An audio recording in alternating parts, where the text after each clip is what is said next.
Oh. Okay. Why do we always do that so slowly? I don't know. Okay. Hi everyone. Welcome back to GirlyPop TV episode 7. Crazy. Episode 7. Here we are. This is your co-host, Blindfoldhero. And I am Koolkayak. Yes. Welcome everyone. Welcome. Yes, today wow, we're going to be 7. talking about international travel. We took a little bit of a breather because I know that Blindfold just came back from an international trip. Mrs. Worldwide up in here. You're one to talk. You went to the Philippines 7 times last year. Not true, but I did go. You went so many places last year. So you're wrong. One to talk. But yeah, it was really fun. I went to Korea and Taiwan. So I went to Korea first for 4 days, and I went to Taiwan for the rest of the trip. So Taiwan was 8 days. Exciting. But yeah, it was really fun. Yeah, tell me all about it. I've never been to Korea at all. I've been to Taiwan's airport, but never that doesn't count. Outside of that. Yeah, I was like, I don't know if I really count that, but yeah. Did you try any foods that were incredibly memorable? Okay, well, so in Korea, we had this Korean pasta, and it was literally the best thing ever. You're probably thinking, why would you go and get Italian food when you're in Korea? But no, Korean pasta is completely different from the normal pasta you would get in America. I don't know how they make it. I'm not a chef, but the way they make it just tastes so much better. Olive Garden who? You know I love Olive Garden. But Olive Garden who when you have Korean pasta? I can show you a picture. Yeah. Did you send me the photos? Yes, I did actually. Right? Yeah, I did. They looked so bomb. Yeah, she's so not good. Lying. It's so unique looking, and it looks so well made. Very well prepared. Yeah, I got this rosé pasta. It was, oh my gosh, chef's kiss. It was so good. Another food I remember having in Korea, I showed you this too, Kayak. It was KBBQ, but they grilled the meat under the table, and it was so good. Cool. Yeah. Oh, and then another very memorable food item was in Korea we had raw marinated crab. It was my first time ever having that. I also sent you a picture, I think, but I can send it again. I don't remember. So it's marinated crab that's raw, self-explanatory. I've never had raw crab before. I don't think I have either. Yeah, and it came with raw shrimp too. And I was honestly kind of scared eating it because I was like, I don't know, Wait, didn't cook it? No, it was raw. You ate it raw. Yeah. That's how you're supposed to eat it. It's like sashimi, right? That's scary with shrimp. I know. I was scared too. But there was raw shrimp on the side, and you're just supposed to eat it like that. It was raw marinated crab and raw marinated shrimp. So you just eat both the crab and the shrimp raw. So I was scared to eat it because I was I've never had raw this kind of raw seafood before because I only have sashimi, I guess, in terms of raw fish. But it was really good. Go ahead. Sorry. Okay, go ahead. I was gonna say, especially because the fact they're kind of bottom feeders, honestly. Yeah. They're scraping. I'm sure they clean it before they serve it to you, and I'm sure. I would hope so. Yeah. I mean, clearly you're fine. So yeah. And it's what they eat over there. It's a common dish, a common cuisine. Oh. Yeah. So it's a food staple. It's a common meal, I guess, that you eat in Korea. But interesting. It was really good. We put the crab together in rice, and we wrapped it with seaweed, and we put a bunch of toppings on it. I don't good. There's so many side dishes that you ate with the raw marinated crab and shrimp. And I don't know what half of them were, but I just dumped it all together and wrapped it up, and it was so good. Even the crab, delicious. It was delicious. Oh my god. Yeah, it was so good. So yeah, that was very interesting because I've never had that kind of food before.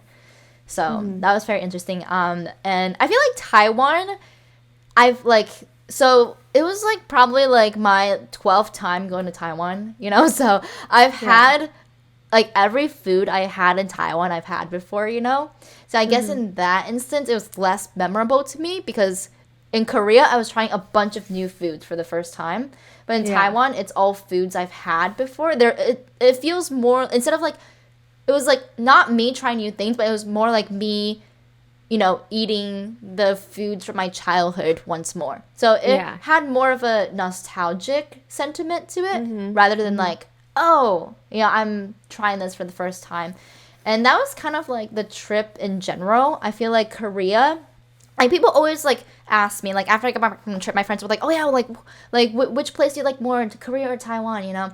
But I feel like it's so different because I feel like Korea was very like touristy, very like we did a lot of sightseeing stuff, we did a lot of shopping. Well, we did shopping in both places, but it was like we were tourists there, you know. We went to sightsee and visit places and try new things. But for Taiwan, at least for me, was very like visiting family. I visited my dad, my cousins, my extended family. And it was very like, oh, like this is the place I used to come back. I used to go all the time in my childhood.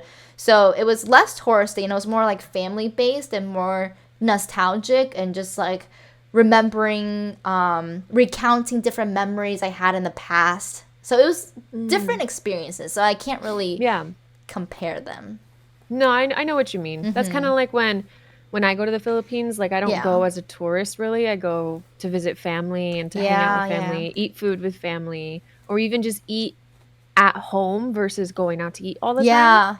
So versus when me and my mom, like for instance, went to Japan, we were way like more like tourists yeah, exploring and getting to know the culture and stuff like that. So it's a different experience for sure. And we did a lot of like sightseeing stuff in Taiwan as well because I went with Popcorn and her siblings. So I felt like I was bringing them or showing them around Taiwan, you know? That's cool. So, and I was also the only person who spoke Chinese on the trip. So I was like the translator for everyone. Did you get a lot of practice? Good practice? Yeah, it was really nice. I was very happy I was able to utilize my Chinese in that way because I don't really use my Chinese other than like talking to my parents, you know? So it was nice to be able to talk to everyone in Chinese. And I feel like a lot of people speak English in like Korea and Japan, but in Taiwan, not a lot of people speak English at all. So I don't know how like other tourists get around if they don't speak Mandarin, but it's definitely really hard. So they all relied on me to communicate with, you know, everyone. Like even like ordering from the menu or like, you know, buying things or talking to, you know, like Popcorn's brother wanted to get, we were at Uniqlo, right? He wanted to get his pants tailored and like, I like they couldn't communicate. So I had to like do the back and forth between them.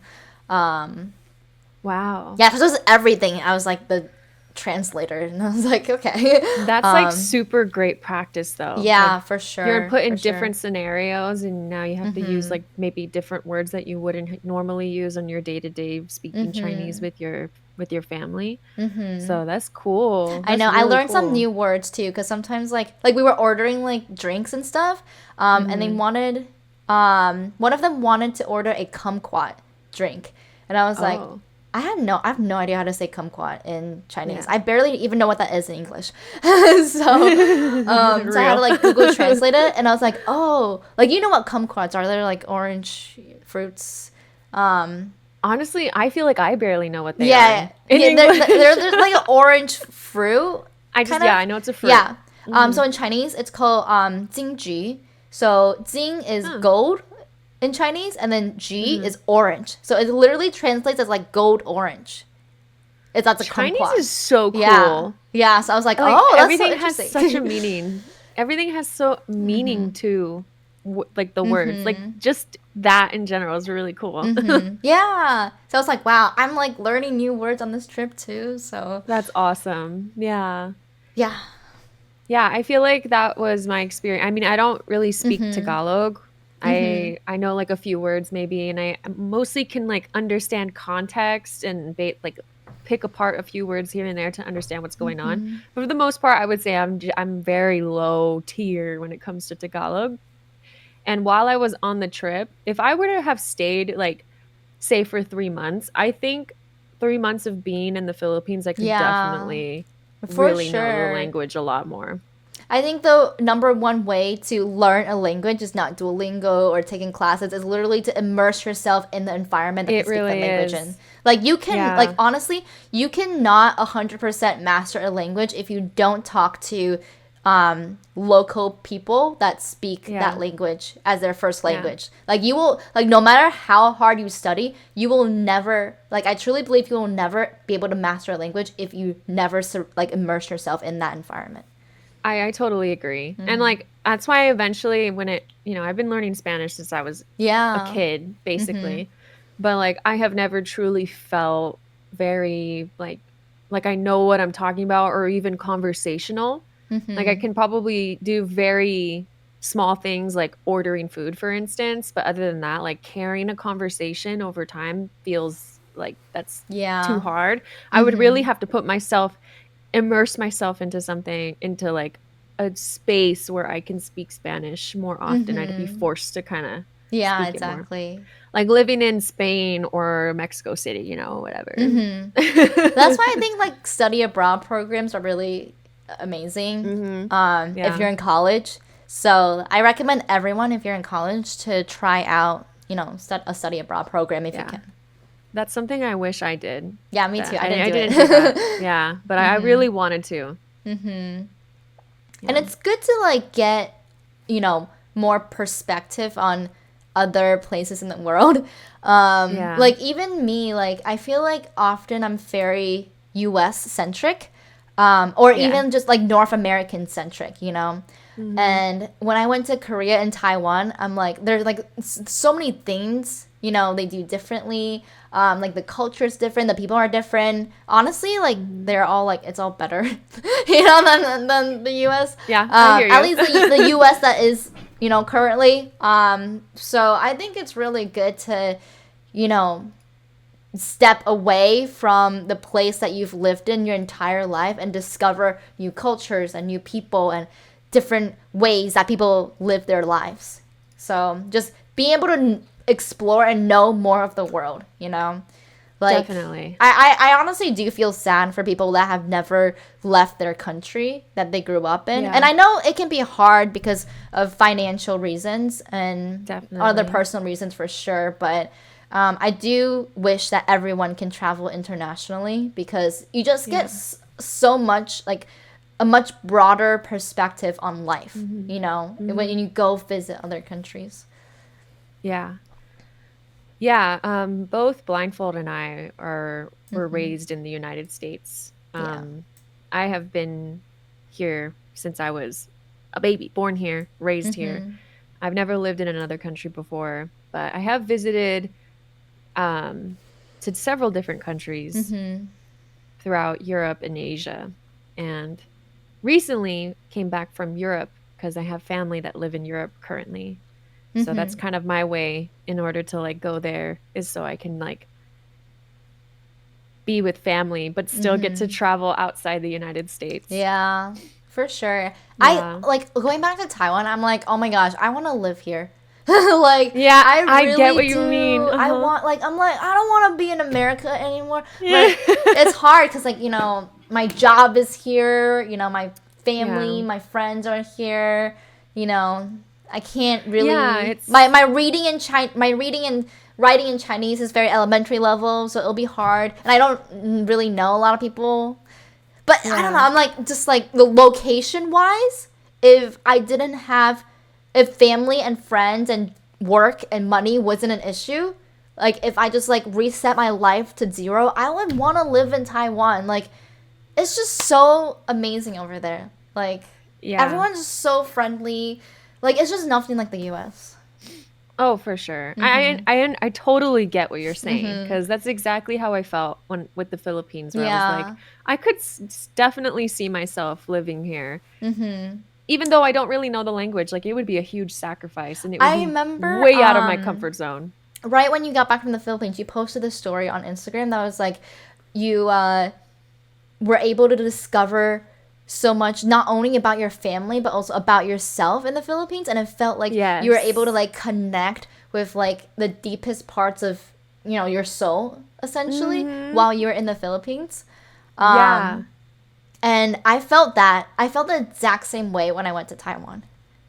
Yeah, it's I don't know how to explain that either because it's like I didn't feel like I connected with the family that I have here. Well, I'm biracial, so let me clear something up here. I'm biracial, so a part of my family is white, part of my family is Filipino, and I am right in the middle, and I will always be right in the middle. So I've never felt quite like I identify solely with one side. But when I was in the Philippines, though, and meeting my cousins, I mean, I've met them before, but we were connecting a lot more than I did before. Um, that made me realize how much I have in common with my cousins, even though Yeah. we come from different walks of life in a way. And I just didn't feel as alone either. Cause like, I mean, I have step siblings, but I'm technically an only child. Yeah. And so it's like once I was able to, be with family in the Philippines, then I really realized like, oh, wait, this is family. Like I'm with Yeah. family that feels like they get me or we have a lot in common with things that I'm surprised we even have in common with. And yeah, it's interesting how impactful it can be to like go back to your roots in a way. Yeah, I totally feel the same way. And like we both weren't born there, right? Like we, Yeah. born and raised in the US, but for some, like I just feel like Taiwan for me like has, I don't know, I feel like it's a second home to me. Like I just Yeah. feel that it's a feeling of like nostalgia, I guess.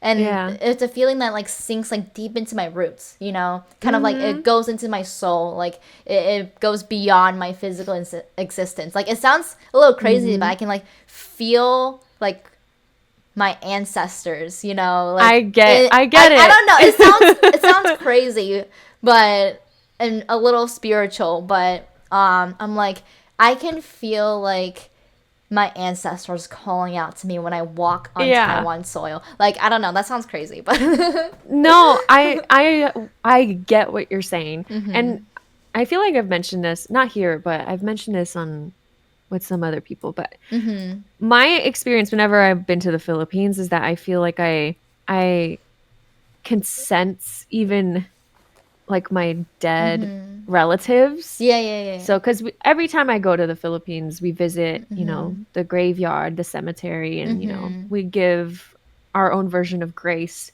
towards our dead relatives. We always go visit my grandma and my grandpa. And every time I go and see my grandma, I can feel her. I don't know. I don't know. I only met her once. I met her when I was 4 years old. And then, like, she died when I was 11. But, like, I wasn't able to see her again because I was in school at that time and stuff like that. So, but the last time I went to go visit the cemetery, I just felt her, I felt her arms Oh link around wow. me from behind. Yeah. And That's I told my amazing. mom and Yeah. she was like she reminded me like, yeah, that happened last time where she was like Yeah. kind of like hugging you. And she my mom was like, I know she's happy you're here and stuff like that. Aw, And, I love that. very I just feel like there's some sort of connection, Like energy. Yeah. energy thing whenever I go to the Philippines, especially like where my mom is from. Yeah. Yeah. No, I totally relate to that. And I'm glad you can relate to me as well. Because, like, sometimes I tell people and, like, they don't get it. They're just like, you Yeah. weren't born there. Like, you never lived there. Like, But, like, every time I go, like, it's just, I feel like Taiwan, like, always, like, draws on my heartstrings. And, like, Yeah. it wants to lure me back, essentially. Yeah. Like it's a very bittersweet and sentimental feeling, and I Mhm. feel it like really deep into my roots. Like maybe, and I don't know how like much you believe in this, but I feel like Mhm. maybe like my past lives, or like my ancestors, like Oh, I have hear you. always been Yeah. like rooted in Taiwan. Yeah. Like I feel like like this feeling, this very nostalgic feeling, goes deep into my roots, like deep into like my past lives, into like the love, the dreams, the passions of my ancestors. Like this is like the land, the soil where like we grew up on and we were raised, and I don't know, it makes me feel like loved and free and warm and embraced, and a feeling that America has never really given me before, I guess. Yep. So I don't know. I just feel like Taiwan like calls out to my heart, and like I feel like my heart can also sense it. Like I feel like it like sometimes it like quivers and trembles. It's like the feeling when you have when you're like really anticipating something and you're like looking forward to something. That's the same feeling I get, and I'm like it almost feels like like it's like come alive again, like my heart is like beating with meaning again. I don't know if any of this makes sense, but no, I mean, I'm hearing you. Yeah. And I get what you mean. My experience with the Philippines, and maybe this also has to do with the cultural element. And I'm not sure about what it's like in Taiwan, but I imagine there's some similarities here where in the Philippines, at least, like hospitality and like the energy of like welcoming in anyone, making sure everyone is fed and community in general is such a big thing, especially if you go down to the province area versus the city might be a little bit different. But especially in the province, like the community aspect and more of a collectivist type of mindset versus in the United States, it's so much more about Individualism, you are very like, everybody's like, I have to take care of my own. You're on your own, bud. Like, sorry. But when it comes to the Philippines, and I'm sure around Asia, is we're all helping one another. We're all trying to aid. And I know there's like an extent where like there's only so much you can do for people, but I don't know. It just feels like people are there for you. I mean, there's scammers in the Philippines, but like for the most part, like people want you to be fed at the very least. That's not here. Because like here it's all about like every man for himself, like it's all like the American dream is basically individualistic grind,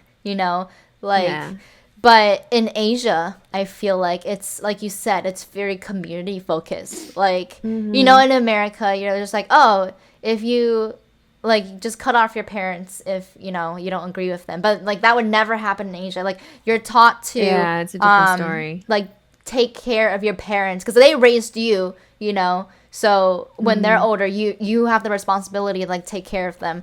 But I feel like the sentiment in America is that, oh, like you just do whatever makes you happy, which I see the value on like both sides, but it's just like the difference in culture.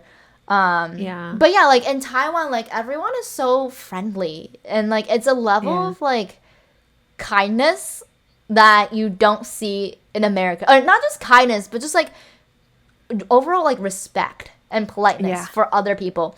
I can give you an example. So in the metro, there's like escalators, or not even the metro, just like anywhere. Like there's like, pretend there's like an escalator going up, right? And then people would like, okay, in the metro, people would like get off the train and then stay in line, like single file line to go on the escalator. Like no one would cut in line. No one would like rush each other. Like even if like some people are obviously in a rush, you see them like just get all the way in the back of the line, and it'd be a huge line, right? Because like everyone is getting off the metro at the same time, so it'd be a huge line to get up the escalator. But everyone would stay in that line. Everyone immediately go to the back of the line and not try to like get on the escalator and cut everyone in, So they would stay in single file line and then go up the escalator. And then once you get up on the escalator, there's like a little like walking platform, and then you get to like another escalator before you like get to the surface, And even on the walking platform where you have to like go like this to get to the escalator, but still stay in the single file line, walk through the walking platform in the single file line, and then go up the other escalator still in like the single file line they were on all the way in the beginning. And I'm like, wow, like New York, like subways, you would not see that there. No way. Yeah, and like even like getting on the metro, everyone would be like in single file line, like getting on the metro. Like everyone, like when metro comes, so in the Taiwan metro, there's like a line on the ground where you're supposed to like line up, and wait to like get in the metro. So everyone like follows that. So basically, when a train comes up and then the door opens, you have to wait for people to get off first. And once everyone gets off at the stop that they want to get off at, and then people like single file line, like get into the train, you know? So like, which is wild. Yeah, like I mean, you wouldn't see that. Yeah, like think about the subway in New York. Like, you know, you could way. not. Yeah, people would be like cutting in front of people, like trying to like run onto the train. You know, like. Oh, for real. I mean, no one would wait for anyone to get off. You just get on. No, exactly. You know? I mean, it's even the same if I were to be in like the Phoenix airport, like not even just New York. Like you could find that throughout the United States where people are going to be like, I'm not following what y'all are doing. Bop, bop, bop. Move on the side. You know, like there's always going to be somebody who's going to be a troublemaker or just like kind of the process of everyone has to do the same thing, dude. Yeah. But like, you know. Because again, I feel like that's a side effect of individualism. Like, because like the concept is that it's all about you, essentially. Right? Yes. But I feel like in Asia, there's much more respect for the community and like the people around you, even strangers, you know? And everyone in Taiwan is just so polite and friendly. Like, I feel like Taiwan is definitely the country where people are the friendliest out of all the countries I've been to. Like, I've been to Korea, China, and Japan in Asia, and I've been to like Italy. But Taiwan, I would say, have the friendliest people, in my opinion. Like, everyone is just so nice. Like, everyone bows to you. Like, I don't know. Like, they're just so nice and so polite. They always ask you if you need anything. Like, I don't know. That's like, everyone's really just sweet. so nice. Yeah, I do wonder what all that is about when it comes to like I like how you said it, like the side effect to individualism versus the side effect to collectivism. I do wonder if there is a difference in the happiness scale. That's true. When it comes to countries that prioritize either or.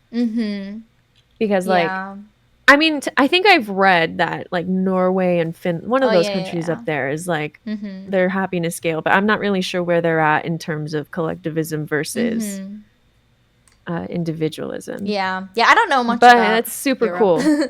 Yeah. I mean, I'm sure you do. You go to Europe often. Well, I've never been to that part of Europe. Oh, okay. I see. I've never been to Finland, Sweden, or Norway, but I've always wanted to go. I've heard that, you know, there's a lot of people who are very happy with where they're at over there. But yeah. I know America is like going like lower and lower on the happiness scale, and on the on the safety scale as well. Yeah, I know. But yeah, I felt so safe in both. Well, Korea, there were some areas at night where I felt a little unsafe. But Taiwan, I felt so safe. Okay, I don't know if maybe I'm a bit biased too, because like I know the language and I'm like familiar with the area, so I might be a little biased. But there are some areas in Korea where like we were walking at night and it was like a street like where there was like a lot of bars and people were drinking. So I felt like kind of unsafe, and it was like late at night and stuff. And it probably made me feel more unsafe because I didn't speak the language. But Taiwan, I felt so safe. Like, we would be out till like 3 a.m., like just walking. Whoa. And then I was not scared at all. But like in America, like you won't catch me outside after midnight. Like, yeah, no way. Yeah, I think I felt the same. I actually, with the Philippines, no, I would not go outside. Not late at night. Not even in Manila, not even in the province. But I think that more has to do with despite me loving the Philippines, I still look different, and I'm still clearly not fully Filipino. I still have a like ethnically ambiguous part of me. So it just captures a little bit too much attention, where I think I would be afraid that I'd get targeted, whatever that ends up looking like, whether that's dangerous and violent or just like someone who wants to take my money or something like that. Yeah, that makes sense. But yeah, I don't think I would necessarily feel safe in the Philippines to walk alone at night. Yeah. I would only do it alone. I would only do it with a group, like my Yeah. whole family Yeah. with That me, makes sense. and including my brother, who's like, he's like very tall, so I'm like, I would trust walking around with Yeah. him, but not Yeah. by myself. But yeah, Yeah, in Taiwan, we were like out till 3 a.m. shrimp fishing. So it's like a thing they whoa, do in Taiwan where like you go to yeah, like this place and they have like this pool in there with shrimp, like live shrimp in it. And you just fish the shrimp. And whatever shrimp you catch, they cook it for you and you eat it. oh, that's cool. Yeah, so it was That's really cool. cool. But it's like a late night activity because they're only open like from like 7 p.m. to like 4 a.m. So it's like a Oh, late night interesting. activity thing. So we did that. We went at like 1 a.m. Yeah, And it was really fun. It's my first time shrimp fishing actually. And then nice. there were 4 of us trying to catch shrimp. And guess how many shrimp we caught in 1 hour? So 4 of you guys total? Yeah. I'm gonna say like 30. No. We caught 20. 5. No way. We caught Me thinking 5.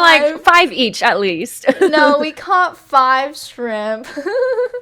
We were Dang, they so must be fast. bad. Yeah, we were so bad. But there's also this guy sitting next to us, and it felt like he was a pro or something, because he was Yeah. like fishing out shrimp like every 5 minutes. Like He's his probably a bag, regular. yeah, he seemed like a regular. Like he was like so used to Yeah. it. And it was like really scary. Like once you caught the shrimp, you had to like take the hook out of its mouth, Yeah, But yeah. they have like pretty big like pincers. Pincers? Yeah. I think Claws. so. They're pretty big claws, So I was so scared it would like pinch me, Oh, I think I would be terrified yeah, too. so I had to make the guy do it, like the worker, the Yeah. employee do it. But he like showed Yeah. us how to do it. Like we basically have to like hold their legs back and then take the hook out of its mouth. Yeah. But then I was just so scared, so I was like, I low key don't want to catch Dude. anymore because I'm so scared to take the hook out of its mouth.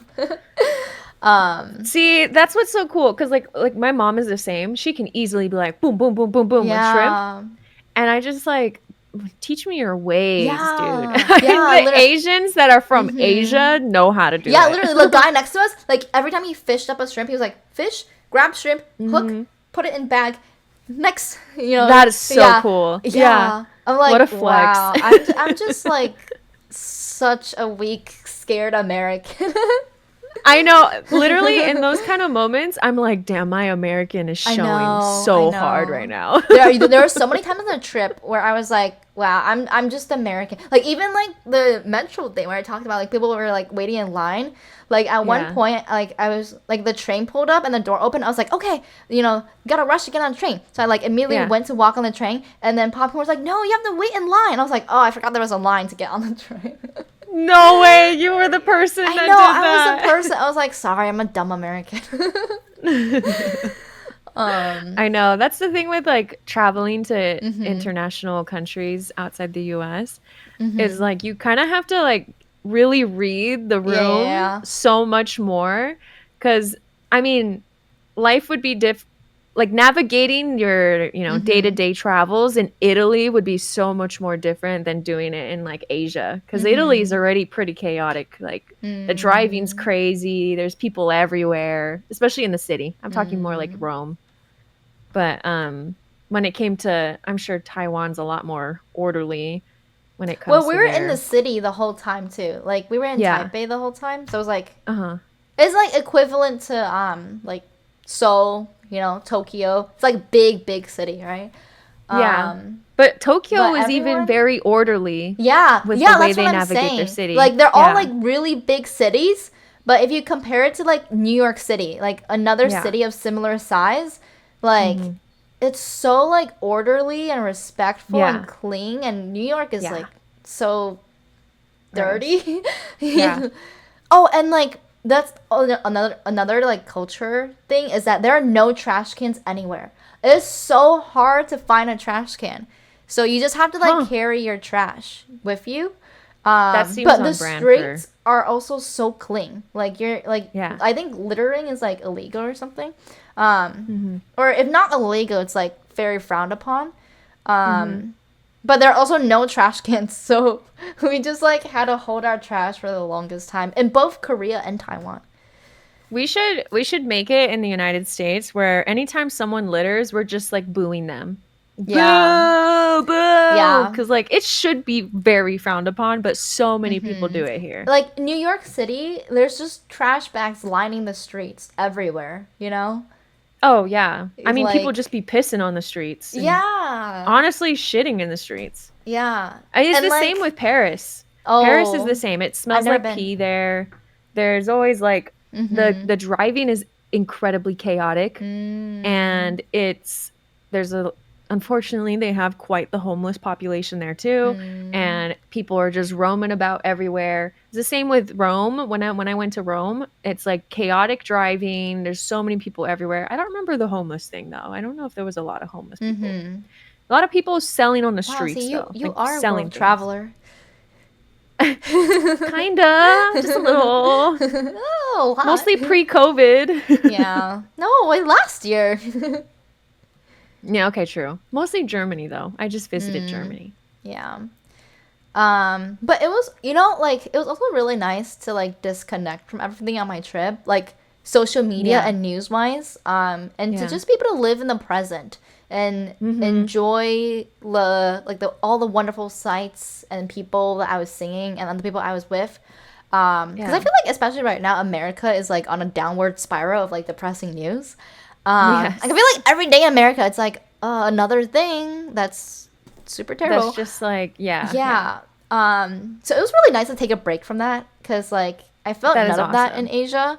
Yeah. And like I said earlier, like I have a tendency to be very like US centric. Yeah. And I'm trying not to do that, but going to Asia really felt like I stepped into like a completely different world where like those Mhm. things weren't a concern at all, you know?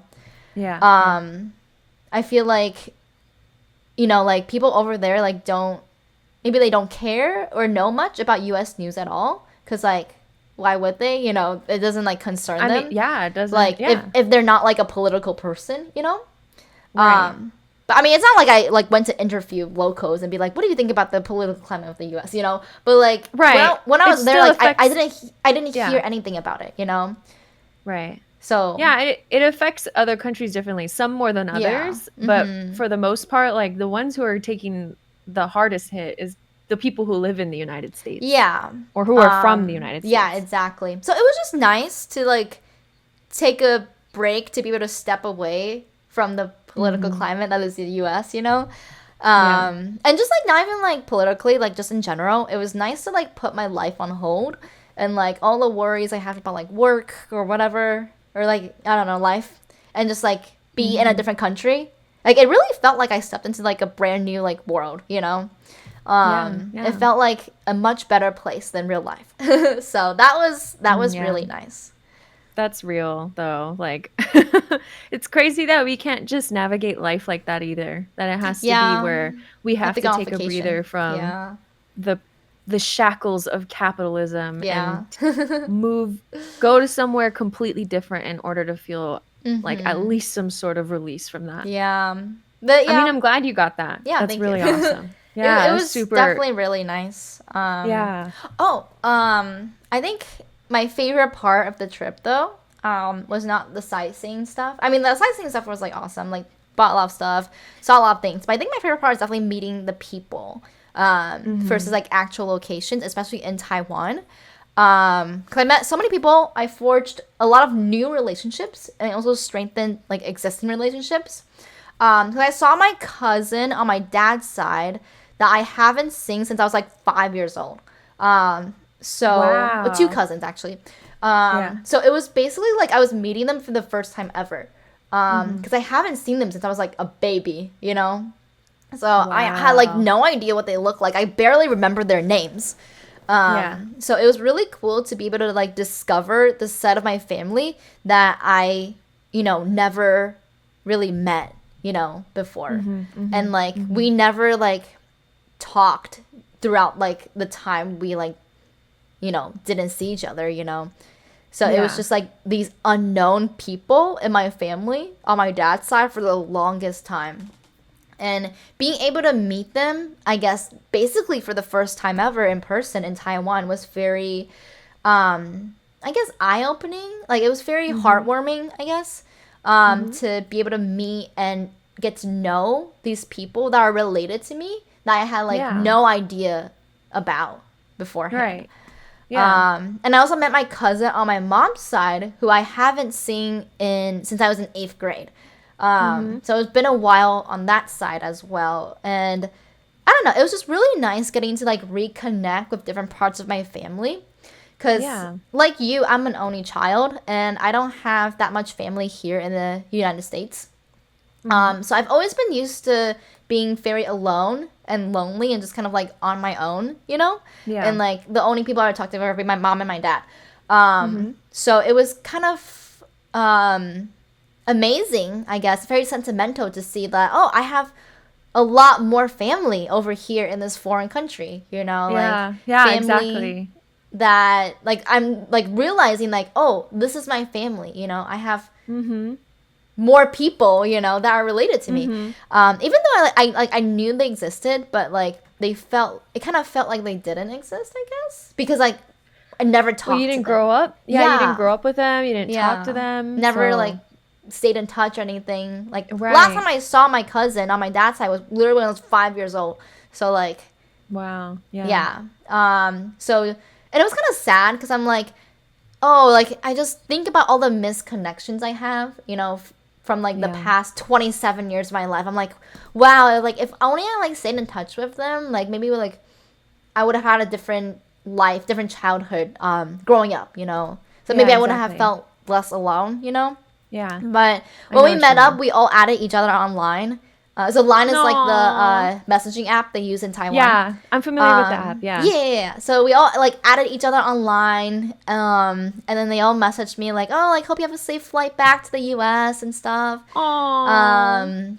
And then even like my cousin's wife, she was like she was super nice. Like she was even like, oh, my friend is like actually going to your city to do like an art exhibition. Like if you want to check it out. You're like, here's the link, so and cool. all of that. And I was like, oh, wow. So it's really cool to like stay in touch with them through Line, like now.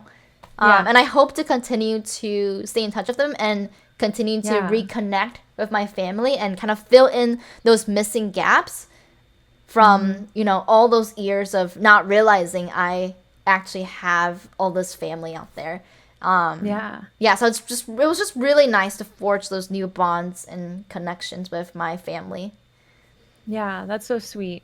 I love that. I think that's really awesome, and the payoff you get from visiting family that live in another country, especially as an adult, because it is different when you're younger. Maybe you don't really know how to connect with them. And then, at least for me, this was my experience. Yeah. Where I just didn't know how to connect with them. And then, like, me going there last year to the Philippines, I was able to just, like, try.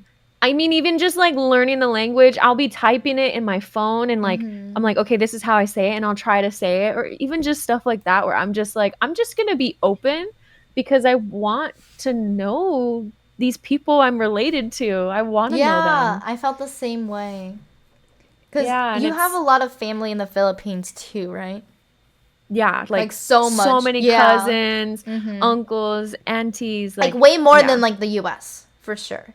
Oh, for sure. Yeah. For sure. Yeah, I don't have a lot of family. Same as you. I don't really have a lot of family in the United States. I honestly have more created family. So family that is either associated through marriage, family friends, or friends of mine where I find them as family. But other than that, like as far as people who are blood related to, very, very, very few that I am either actively speaking to or that I know of. So did you at least in California. Yeah. Did you also kind of have like the same experience as me where you like met a lot of people that you didn't, you haven't talked to or you didn't realize existed, I guess, that were related to you? Some I there were people I met where I didn't know who they were. Mm-hmm. Um, most of them I knew of them. I knew their name, but I Mm. didn't like know their face currently. Oh, yeah, So yeah, yeah. like That I makes met them sense. when I was a kid. So I was like the Mm-hmm. baby. So I met them when I was like 4 and a lot of them are like maybe Mm-hmm. 10 years older than me or 8 years older than me. So majority of my cousins now are Mm-hmm. like married with kids Yeah. or vice versa, have kids or are married or whatever. Um, so they're like so significantly older than me and I just kind of see where they're at in life and I'm like, "Whoa, that's so crazy." Like I reference back to a photo and it's like me with like all my cousins Aw, I love and that. it's like now I know like who's who where before Mm-hmm. like I couldn't really pinpoint their names Mm. when I see the photo of them. Mm-hmm. But But now now you now can. I Oh, can. Yeah, I now love I that. can. That's awesome. Yeah. Yeah, in Taiwan, I felt embarrassed because I had to ask my cousin. I was like, oh, because my cousin has two other sisters as well, who are Mhm. also my cousins. But I felt embarrassed because I had to ask like, oh, what are their names again? Like, oh, like what was Oh, your same. younger Yeah. sister's name? Like, and I felt Yeah. bad because I'm like, they're like my cousins, my family too. Like, but I don't Yeah. even know their name. But that just proves like how long like you know we've Like the stayed out distance of and contact, like we haven't yeah. even like acknowledged each other, you know. Yeah. um It's hard. And like mhm. even my brother lives in the Philippines and Mhm. we don't really like talk like that, Mhm. but I know there's always going to be a mutual respect and that's even with my Mhm. cousins too. Yeah. There's always a mutual respect because we all understand like we're in a Mhm. completely different time zone and Yeah. life just keeps going. Mhm. But I think what matters is that you were present in that moment, really wanting Mm. to know who is who and getting to know the people around you. I think Mhm. that's like the biggest like memorable thing that you can take with you and then bring back Mhm. when you come back. Yeah, for sure. I really like what you just said. And I love that we added each other online. So I'm like, I hope to Yeah, that's so maybe I'll sweet. message them like once a month at least, Yeah. and be like, Yeah. hope you guys are doing well. Um, I should do that too. That's a good yeah. idea. And oh, my cousin's wife is so sweet too, because she literally like made a group chat with like Mhm. all the cousins and stuff. So Oh, that's so I'm cute. like, maybe I can like finally be able to like reconnect with my family for the first time since I was 5. So Yeah. like for the first time in like 20 plus years, I can actually connect with my family members. So it was Yeah. really bittersweet for sure. Yeah. What in what circumstance would you see yourself moving there? Um, if I didn't have any ties in the U.S., which would probably never happen. Yeah, I was about to Because say you'll always have yeah, ties. exactly. So I don't think I would ever move there, um, realistically. But Yeah. if I didn't have any ties in the U.S., like if I didn't have work, because Mhm. like popcorn, right, like is here, so like Mhm. she's not gonna move there. She doesn't even speak Yeah. Chinese. So Yeah. realistically, I would never be able to move there. Um, Mhm. but I don't know. I kind of want to live there for like, not like permanently, but maybe like realistically, maybe I want to live there for like a month, like just 1 month, just to see Yeah. like how it goes. I don't know, cause like I feel like 1 month is kind of short, but I won't be able to do that if I have a job, you know. So Mhm. if I'm ever like in between jobs, maybe I'll do that. Yeah, I think 1 month is Um, doable. I yeah, mean, like 1 or 2 months. I think yeah, and you have family members that live there, right? My dad lives in Taiwan, so Oh, you would have a yeah, place to stay, I'm yeah, sure, right? yeah. Yeah. Well, my dad So, lives in Tainan, which is like the south of Taiwan. But okay. Taipei is like the north part of Taiwan. Taipei is like where everything is. It's like the capital. Mhm. Mhm. So my dad lives more like in the rural countryside. Gotcha. Gotcha. You Yeah, were able to six visit that months area? maybe. No, we weren't, unfortunately, because we Oh. were only in there for 1 week, and like all like the fun Oh, that makes stuff sense. basically is in Taipei. Yeah. And it's a 3 hour bullet train ride, like high speed Mhm. rail ride, and like Mhm. 8 hours or something by car. So I don't know, something Were like that. you were you able to at least see him? Yeah, no. He actually came to Taipei and stayed at the same hotel as us. So he Oh. was hanging out with us the entire time we were in Taipei. Okay, that's Um, good. Oh, I yeah. love So that. he came to Taipei to hang out with us for a week. But Yeah. I'm a bit sad I didn't get to like see his place because I know he really wanted me to wanted to show me his house. Um, Yeah. and like he was like growing a bunch of like fruit trees or something like that. So he was like really proud of That's them. so I sweet. know, Oh and he my wanted to God, show that's me, so sweet. but we just didn't have time to make the entire trip all the way to Tainan. So Yeah, that makes sense. next time I go to Taiwan, I really want to visit, my dad, like where he lives and like, Yeah. see, where because he says I also have more family in Tainan, Mm-hmm. Mm-hmm. but they're like old people, so they aren't Yeah. able to make the trip to Taipei. Yeah. So I have Would more family in Taiwan, Tainan that I don't know about. would you travel alone? um, to Taiwan, yes, Yeah. Yeah. not to other Okay. countries that I don't know the Yeah. language. No, that makes Yeah, sense. That makes yeah. sense. Yeah. So the thing about Cool. Taiwan is that I didn't realize how much I missed Taiwan until I went Mm. back this time. Because the I last time get I what you went mean. back was like 7 or 8 years ago. So it's been a Mm. long time since I last went to Taiwan. Um, and I didn't realize how much I missed it until I went there again. And I was like, wow, I missed it so much. you know. Yeah. Yeah. It's just like a feeling it's like a home I've never truly Yeah. lived in before, but I know it's my home.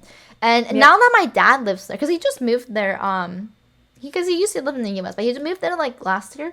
Mm-hmm. So especially since my dad lives there now, I'm like, I want to go back to Taiwan like every year now. Like I definitely You will should. not let like 7 more years pass until the next time I go to Taiwan. So like Yeah. I Yeah. want to visit more often now. Like I definitely don't want such a long period to pass again until the next Yeah. time I go.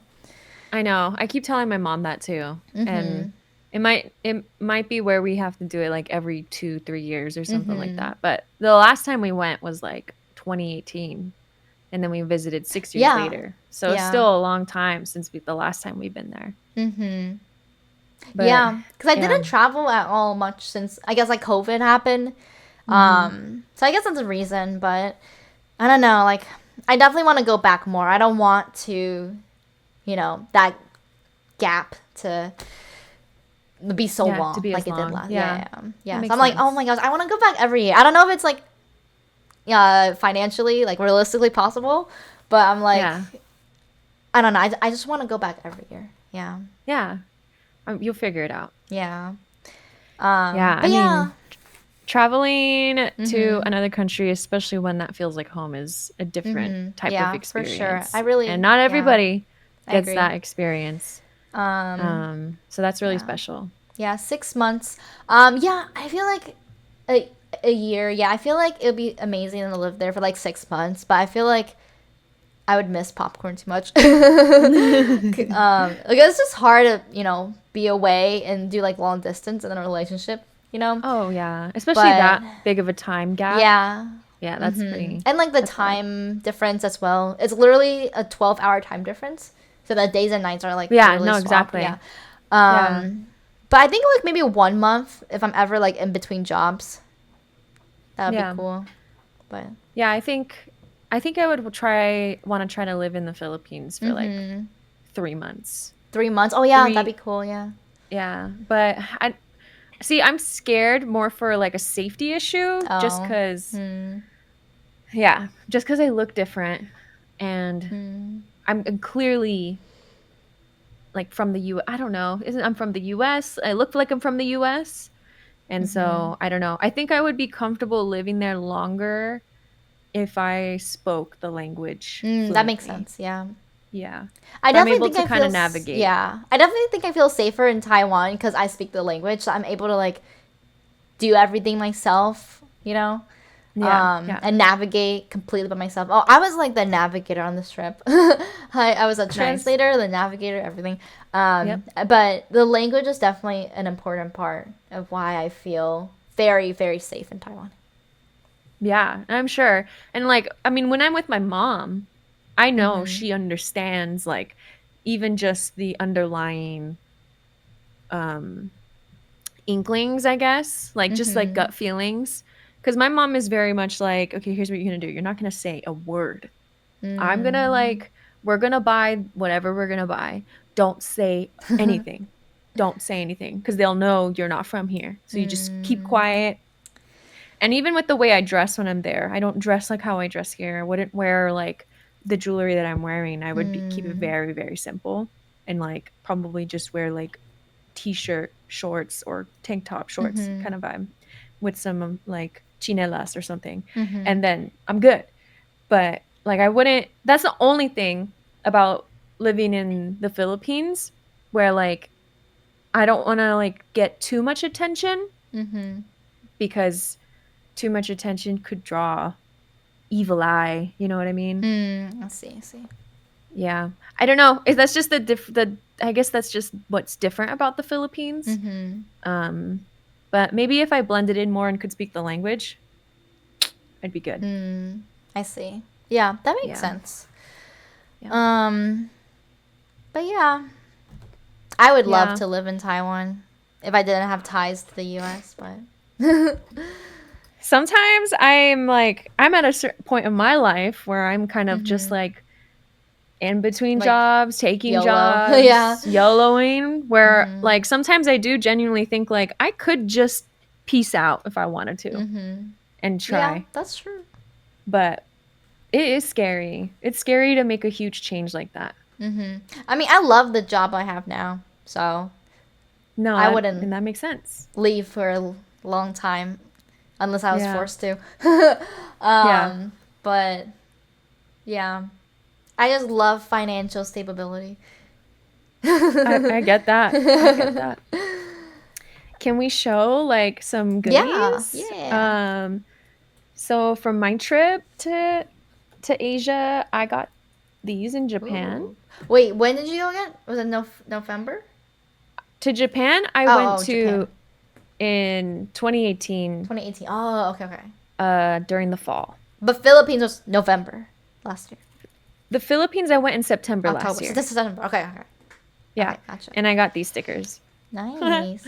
I just got like cool stickers of the Philippines just to put on my water bottle eventually. Cute. This is eventually. Like yeah, I know I haven't committed yet. This one I got in Japan, but it's still in the wrapper because it's such a cool sticker. I'm too afraid to use it. Oh, I feel that. I love it so much. It's so pretty. Cute. Yeah. I also collect postcards to every country I've been to, and then maybe even some other countries that friends have gone along the way, or even states. So like the first one I have right here is Seattle. Oh, nice. And then like this is Portland. What's this? Oh, I guess Tennessee. I've never been in Tennessee, but an old friend of mine went to Tennessee. Nice. I think this is Berlin. This might be Berlin. That's Luxembourg, which interesting thing about Luxembourg, it's like one of the tiniest countries in the world or in Europe. I'm not sure. But it's just like this really tiny, it's a city, but it's a country. Oh, does that really? make sense? Or is that Liechtenstein? I might be getting it confused with Liechtenstein. One of those. One of those is just, it's literally a city. It's like but Vatican it's a country. City. Like Vatican City in Italy. Yeah. Yeah, like that. And then like in Austria, I went to like their ice caves. Ooh. And that was a really cool experience. You've been to Austria? Yeah, for the I just went for the ice caves. You are a world traveler. But this is Austria too. Oh. Super. Wow, you've been to so gorgeous. many places in Europe. Yeah, it's my mom. My mom, I'm grateful for her. She's like, come along with me, and I'm like, okay. I'll go that. with you. And Europe is nice too because all the countries are small and all like together, so you can go to like so many like in like 1 week. You can definitely do like I think in like a week and a half we went to several different countries. And is there a high-speed rail that goes through like all the countries and stuff? We never took that, but I feel like my mom did talk about something with a train. I mean, I think even going to No, I think even the UK would be different because it's an island, technically. This is China. Ooh. A friend You've been to of mine China? went to China. No, a friend of mine. A friend of Okay, mine okay. went to China. I see, I see. And I was like, give me some postcards. And then I had like Zion and stuff. Yeah. Oh my gosh, do you want a And then postcard this from is the Taiwan? recent. Yeah, do you have a postcard? Yeah, I have like. Here, I'll show mine. I have a lot. Okay. Yeah. I literally got all these postcards just on that one trip I went on last week. No way. Yeah, these are all from this past trip. If So, you don't mind giving one, I would love one. You can have one. I have Yay. so many. Yeah, you pick. It's okay. I'll take any of them. I just collect postcards and put it in this booklet. Yeah. And then one day you can come to Taiwan for real. I would love to. I mean, I know, Blindfold was literally like, I would love to go on a trip with you. I know. Kayak, and we can just be bloggers. Can I talk about that? Yeah. So I was trying to make a vlog. Okay, I am making a vlog of my trip. So stay on the lookout on YouTube for that. Okay, but I'll be waiting. I'm gonna make a Korea vlog and a Taiwan vlog. It was kind of awkward because like all the people I went with are not like content creators, and they don't want to be in camera, right? They don't want to be on camera. So I felt bad like vlogging all the time because when you're like vlogging all the time or like on your phone, it feels like you're not like present in the moment. I guess, especially if you're on a trip with other people that are not also vlogging, you know, or like they're like trying to avoid the camera, so you kind of like have to awkwardly just film yourself, but you also don't want to be rude and just be like, you know, like the typical like cringy influencer that just like films everything and like doesn't care about like other people and like their surroundings. So I didn't want to be like exactly that. Yeah, I didn't want to be that person, but like I also really wanted to do a vlog, so it was hard to balance my urge, my want for vlogging and like being respectful for other people and not like showing them in the camera and also trying to be present in the moment. So it was difficult to try to like juggle all that. I mean, you can always cover faces. Yeah, that's true. And I also like wanted to film like some reels on my trip. Like just like, you know, travel like transition reels and stuff. But I also felt bad because like they have to like wait for me while I do it real quick, you know. No. And it only took like a few minutes, but I still felt bad because I'm like, I feel like you're holding everyone up. Yeah, and I was like cringy like influencer wannabe girl, you know.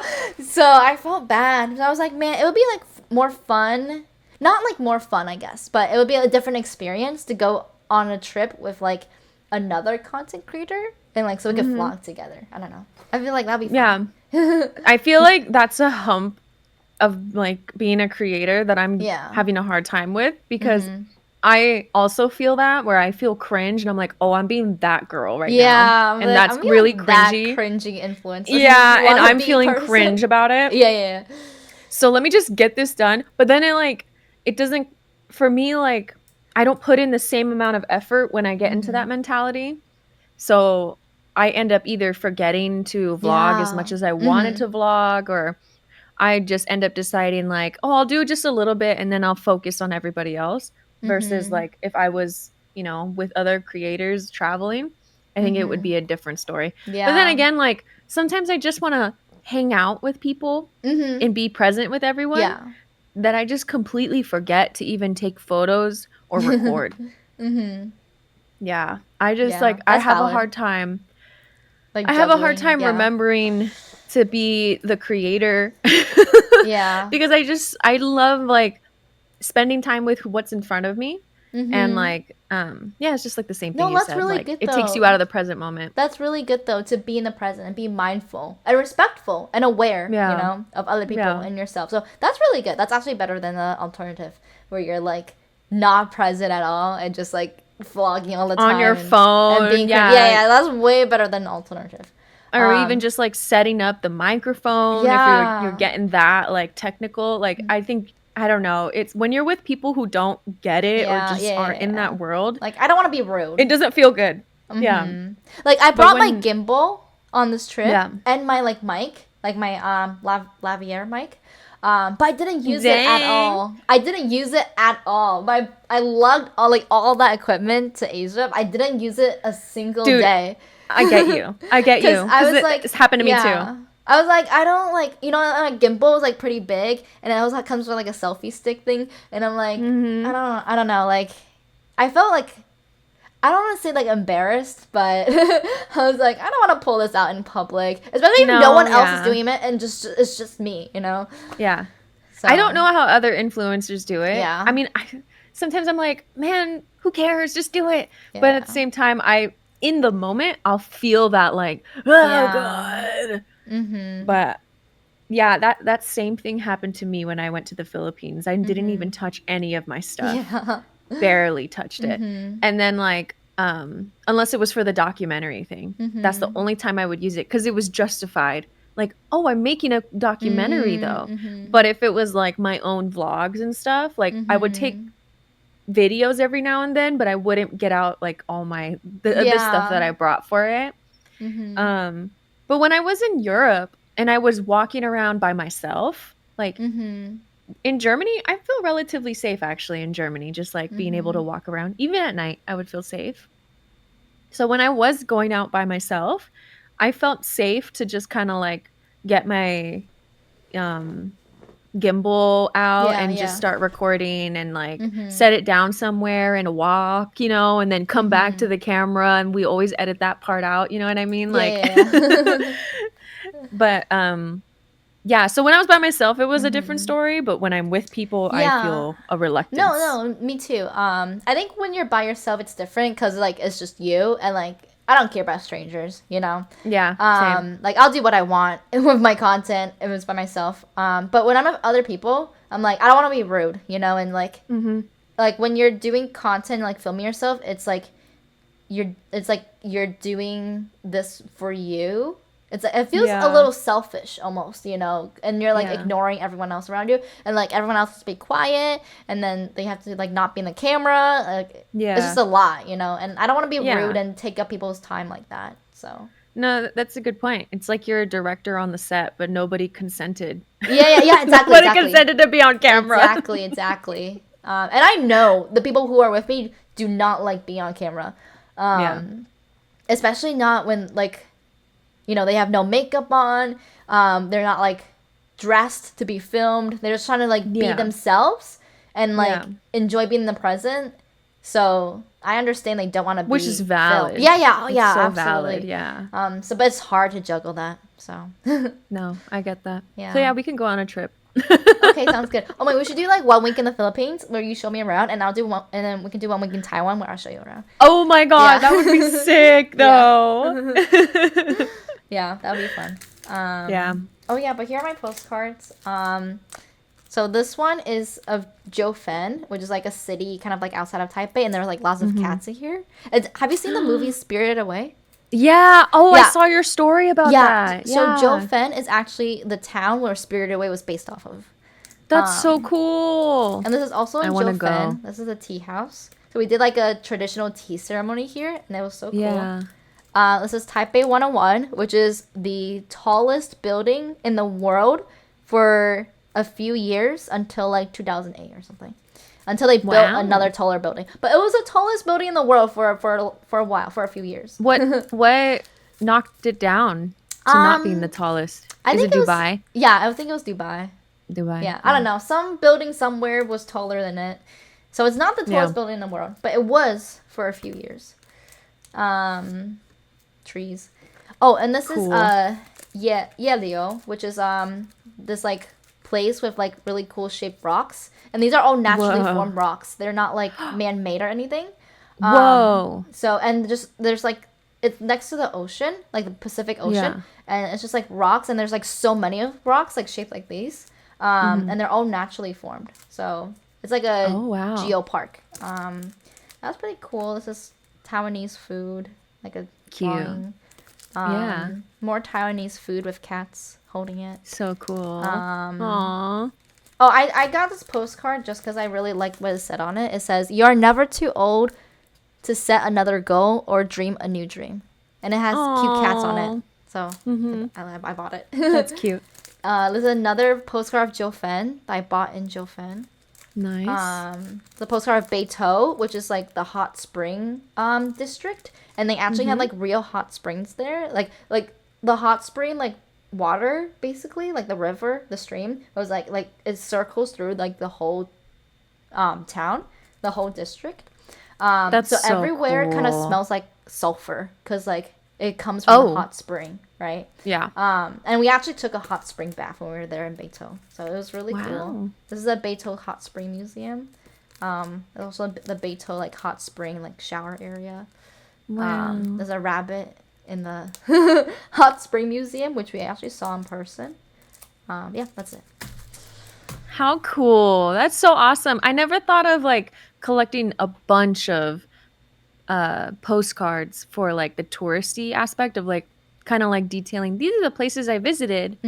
Usually I'm just like I have to just make sure I have one thing from a country. Okay, so you know why I got so many postcards?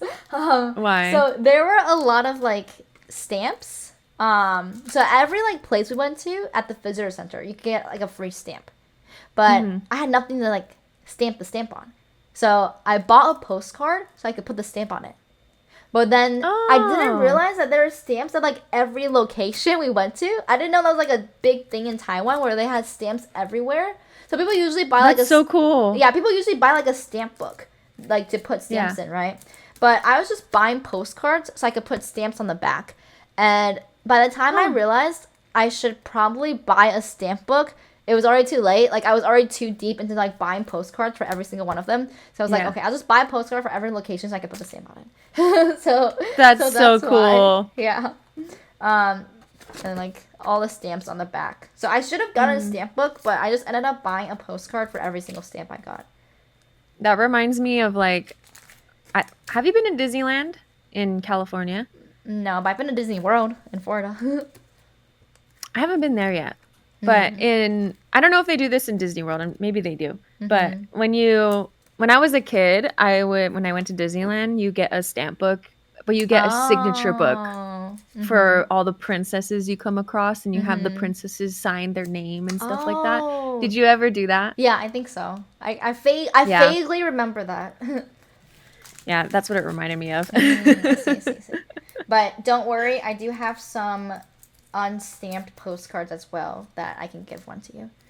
Yes, you know, no pressure. But I would love to take one. Yeah, when we meet up for our GirlyPop international trip, yeah, I can hand it to you.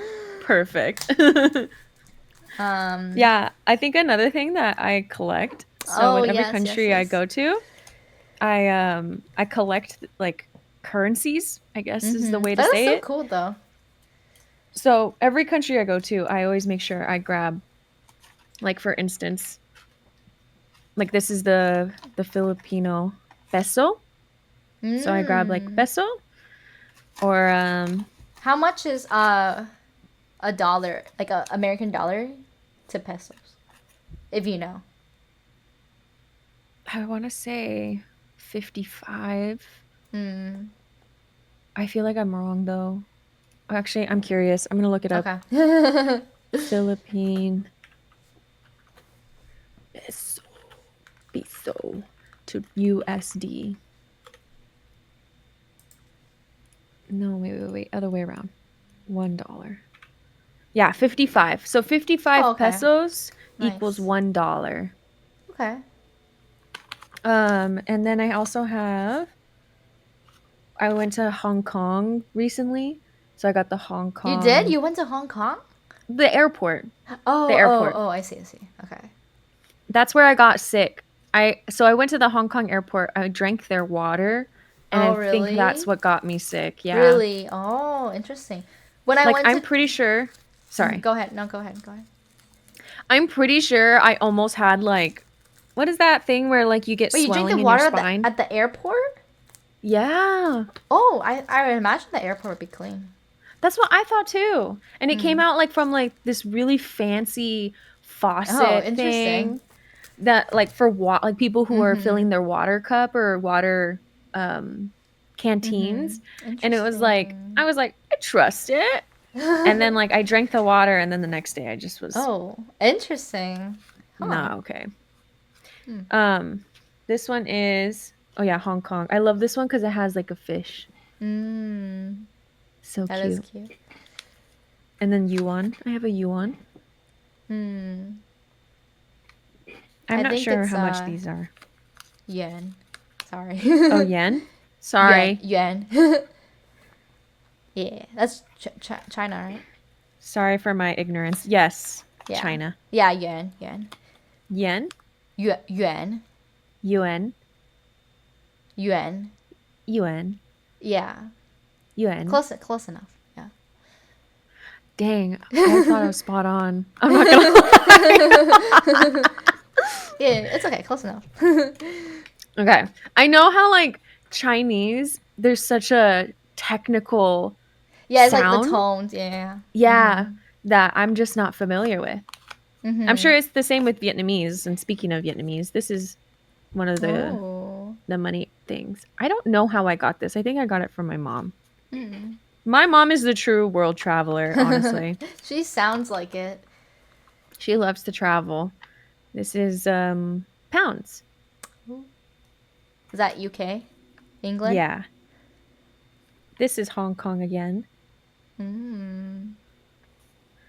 I think they literally just call it Hong Kong dollars when I was there. I think this might have been when I went to, I think still UK? I'm not sure. 5 pounds. Yeah, 5 pounds. I think so. And then Canada. Canada's dollars are so cool. Oh. They have awesome money. That's cool. I know. I really like their monies. And then this is Czech. Oh, I've never seen that before. Well, you've been to Czech Republic? I've been to, yes. Oh, I've been really? to, Wow. I don't know if it's called Czech Republic. Is it Czechia or is it Czech Republic now? I have no idea. Sorry, I'm ignorant too.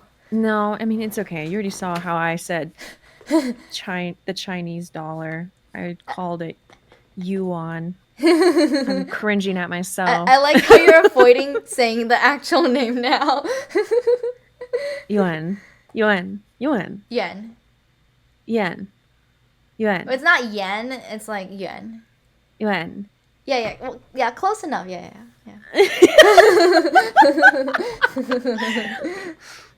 This is Russian money. Ooh. Interesting. Never seen that before either. Turkey. Nice.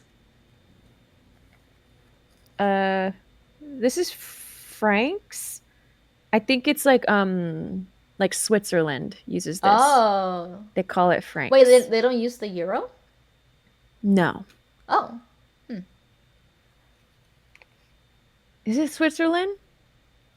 I don't know. Oh my god, what is this? Oh, Austria. Oh. Wait, they don't use the euro either? Interesting. What countries use the euro? I'm curious. I don't know. And I believe this is yen. Japanese yen. Nice. They got a nice, I like theirs. And it says Nippon. Nice. Ginko, which means bank. That's a great collection.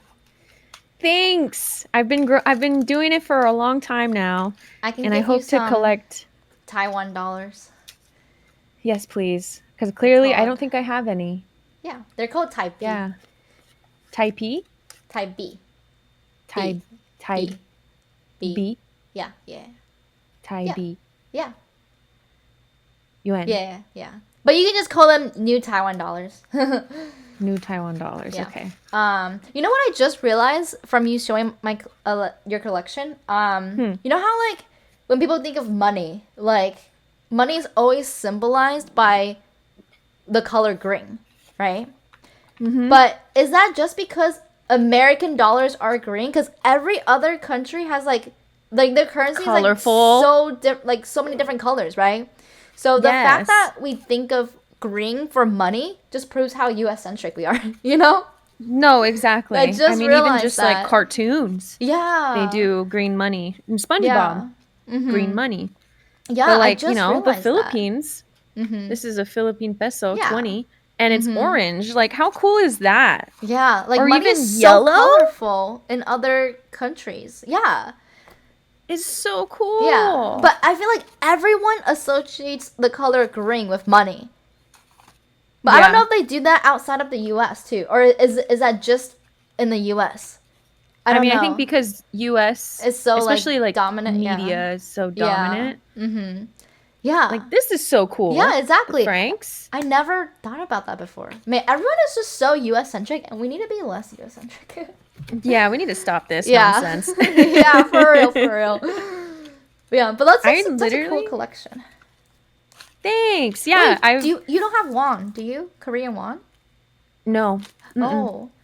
I don't know if I have any left, but if I find any. I just realized I should have asked you. Damn. Yeah, it's okay. I should have asked you that. Do you collect coins too, or just paper bills? Yeah, I keep my coins in my treasure chest. I might have like won and coins, but I think I spent all my bills.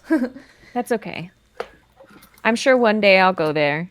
So, but yeah, I think my favorite is just the francs. The francs are so huge. This is 5 francs. Oh. I know on camera it doesn't look like much. Yeah. But I'll try to give you something that looks like a quarter. This is a quarter. Oh, like size. Big. This is €2 technically. But this is 5 francs. Yeah, and that is like pretty big. Big. Like it's kind of like the 50-cent coin. Oh yeah. Yeah, like the bigger one that you don't see often. Yeah. I think this is Japanese. I like how it has a hole. Oh yeah, the yen has a hole in it. Yeah. So cool. Yeah, I love collecting the different monies so cool. of the world. Yeah, I love that. That's so cool. Yeah. Well. Yeah. Is there anything else from your trip? Only thing is I bought too much stuff. Would you say it was worth it though? Yeah, yeah, for sure. And I would do it again. But because I was just like, especially in Korea, I was like, I don't know how much won is, because like I could like get out my phone and like calculate it, right? I'm like, I don't know how much 20,000 won is. Like, I'll just buy it, So nice. I feel like the struggle of having to convert the currency into US dollars. Sometimes I was just like, nah, I'll just pay for it. Because I know I want it anyway. That's real. And then also, like, with the impending tariffs in the US, about to, like, make everything, like, so much more expensive. I was like, I might as well just get it all while I'm in Asia anyway, Because that's real. Yeah. What if I won't be able to buy it in the future in the US? So I should just buy it now. And everything there is so cheap, way cheaper than in America. So I was like, girl math, I'm actually saving money by buying all these things. Because I'm basically buying them at a discount, So True. I'm actually saving money. So in the long term. Yeah, exactly. Girl math, yeah. Yeah. So I bought a lot of stuff. So I need to eat like ramen for the next 3 months. I need to do like a subathon or something, but it's okay. You should do it. GirlyPop TV subathon? I don't know how that would work. I don't know if that would be an actual podcast if we would just be Koolkayak and Blindfoldhero. Yeah, probably the latter. But yeah, no regrets. Nice. It was fun. Love that. It sounds like an amazing trip and a bunch of food that you guys ate. That sounds so cool. I bought these glasses in Korea too. Oh, and this shirt. Nice. And my hair. And these pants. I know your hair looks so good. I told you it so many times, but I love your hair. I think you look great in that length. Dark now, but like in the sunlight, it looks a lot lighter. What's your natural hair color? Black. So no hint of brown? Yeah, like jet black. Whoa. Yeah. I don't know why I thought your hair was brown. Really? Naturally. Yeah. Oh. No, I don't know why I thought that. Full Asian. Yeah, I know. That it makes sense that your hair is naturally black, but for some reason in my head I was like, Brown, yeah, that makes sense. Yeah. Well, maybe that's good because it means the hair color matches your it does. idea of me. Yeah, I feel like I don't know. I think mine is like a dark brown, but like it's still kind of black. This is my natural hair color. Yeah, so yeah, pretty dark. So is this. So. Oh yeah, the blonde. Yeah, yeah. No, you're just born for highlights. Totally. Yeah, this is natural. Yeah, getting your hair done in Asia is just another. It's just another level. Like, yeah, and we also my mom loves getting her hair done in Asia. Oh, and then when they like massage your head, it's so nice. Yes, I love that. I literally just go get a haircut just for the massage. When they like wash your hair and they massage it. Oh, and we also got scalp. A scalp analysis in Korea. That's so cool. I want to get one. The same time I got my hair cut. And they said my hair is pretty healthy, so that's good. But I did like the whole like I did like the whole like 12-step like energy spa treatment for my hair. Wow. Yeah, and it was really How much was that? It's like $100 USD. US dollars? Yeah. That's not too bad. I feel like it'd be more expensive here. Yeah. Well, like a cut and a dye is like $300 in the US, right? Like it's pretty expensive. Like for your whole hair? Yeah. Like probably leaning towards $200 to $300. Yeah, it's pretty expensive, but it was like half the price there. So that's so nice. It's very nice. Yeah. And they do it. I think that's the same for me. Better too. So yeah. Oh my gosh, I want to get my scalp evaluated. Yeah, you I feel like I'll get torn to shreds. I have a dry scalp. No, we also got a skin analysis in Korea too. We went to like this skincare spa. And they tore tore everyone's skin. They like to shreds. Like roasted. Yeah, like, roasted you guys. Not literally. They like roasted us so hard. Like not intentionally, right?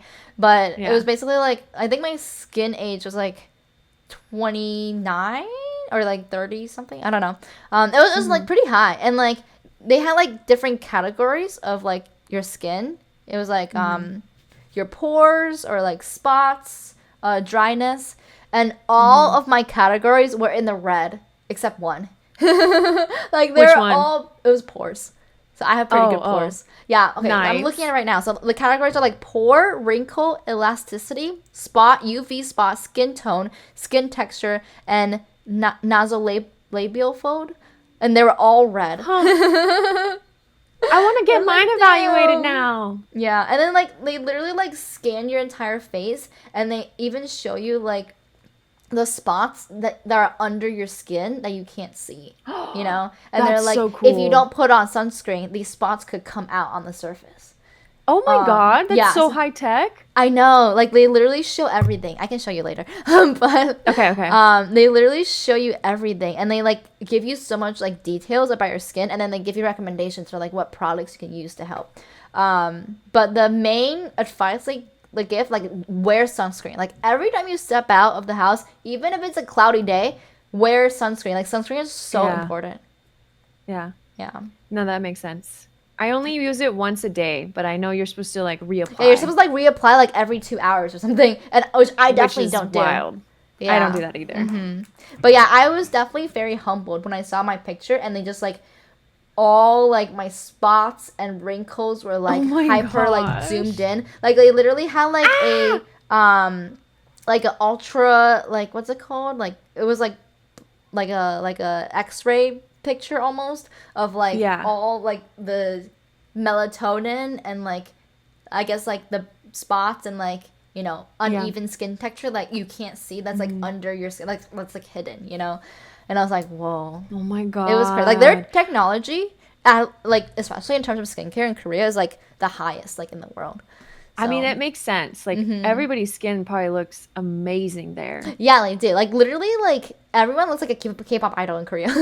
Like it's wild. Like even like a random the random barista like gives you your coffee like looks like a K-pop idol. Like dang, did you have a crush on everyone you met? Yeah, basically. Like everyone is so stylish, so fashionable. Like I was like, I bet But it was also bad because I was like comparing myself to them. I was like, man, why am I not like them? You don't live there. That's exactly. But everyone's built skin was different, so for real. nice. Everyone was so fashionable, so stylish.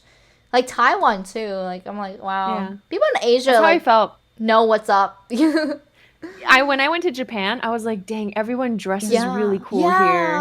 When I went to Tokyo, I was like, dang, I want to step up. Yeah, the style is like on a them. different level. Yeah. Yeah. And then I come back to America and I'm like, okay. I mean, you are in like, well, you're just in a different part of, I feel like every like major city or wherever you're at in the US, like the threshold of like beauty standards changes. True. You know what I mean? Yeah, I guess people are like fashionable in New York and LA and stuff. Yeah. But because maybe less so where I live. When I go to you go to a certain place in the United States, sometimes you can feel even uglier. Or you can feel like you're pretty. You know, I don't know if that makes sense. I don't know if that's like self-centered or something, but like that makes there's sense. like a different standard of beauty in every part, like major city, and yeah, that makes sense. Yeah. Well, I think you're beautiful everywhere you go, Kayak. Oh, thank you. Thank you. I think you are too. Anyway. Wow, no thank you. No thank you. Just anyways. Oh, also, well, I'm glad. Oh, sorry, go ahead. Well, I was just going to say I'm glad you had a good time, but if you have more. Oh, thank you. No, I just also remember that, like, everyone is so, like, clean. Everything is so clean in Asia, right? Yeah. Like, you know, like, so in Taiwan, like, another, like, culture shock thing was that sometimes they have squatting toilets. Oh, cool. Yeah, well, I don't prefer it, but basically, like, it's like a hole in the ground. Me neither. You know, you're like, yeah. You know what they are, right? Yeah. Yeah, you like squat. Like the ones in Japan, right? Yeah, where it's literally like porcelain thrones on the ground. Yes. It's like So it's hard because like you have to like squat to pee. But even those are like super clean, you know. But I went to the mall today right before our podcast session, and then I went to like the bathroom, and it was so dirty. Like there's toilet paper everywhere. Like the first stall I opened had unflushed pee and poop in it. And I was like, okay. And I went to the next stall, and there was like toilet paper everywhere on the floor and like wet spots on the ground. I'm like, okay. Like it was so dirty, and I was like, wow. Asia could never. This is America. Yeah, I'm Asia. not saying there's like not dirty places in Asia, but like if they can keep a squatting toilet clean, like Americans should be able to know how to keep a sitting toilet clean. So they literally have self-cleaning toilets. Oh there. yeah, I never see that in the U.S. The bidets too. Yeah, and that is not readily available in the U.S. Very rarely will you see that. Yeah. So I just thought about that and comparing the differences too, and I was like, man, it's really nice. People just don't have respect for public spaces in America. I feel like Philippines. That's like you have to bring your own toilet paper.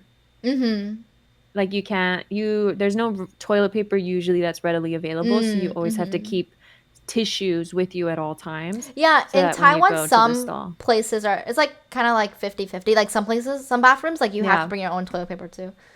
Yeah, I think that's more when me and my mom were in Manila. She'd always have tissues on her. I forget because I'm not used to it. Yeah. So she was just like, "Do you need a tissue?" And I was like, "Oh wait, yeah." I forgot it's not there. My dad gave me tissues too because I went to the bathroom and I was like, "Oh wait, I need toilet paper."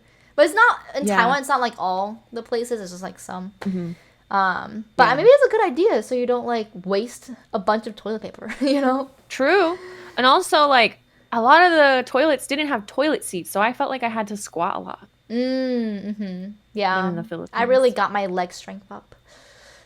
Yeah. But I don't mind. Yeah. I don't mind that. As long as it's clean, you know. Yeah. That was what's important for me. If there were squatting toilets in America, there would be pee all over the floor. Dude, sometimes I'm just like, how in the hell do you just leave poop there? Yeah. Like, how does that happen?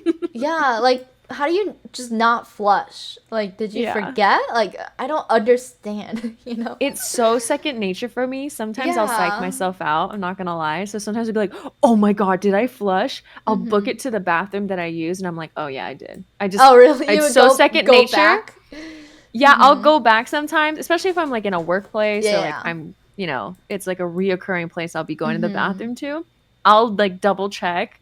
And then every single time I have.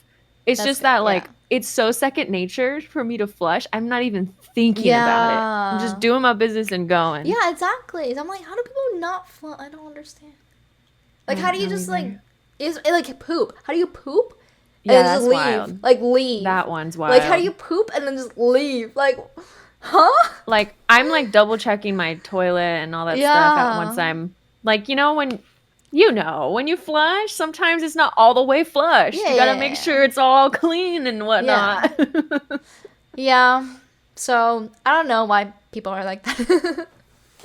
US is built different. I know, We different out here. Man, I know I'm back in America now. Yeah. Yeah, fun times. Fun times. Yeah. It really is.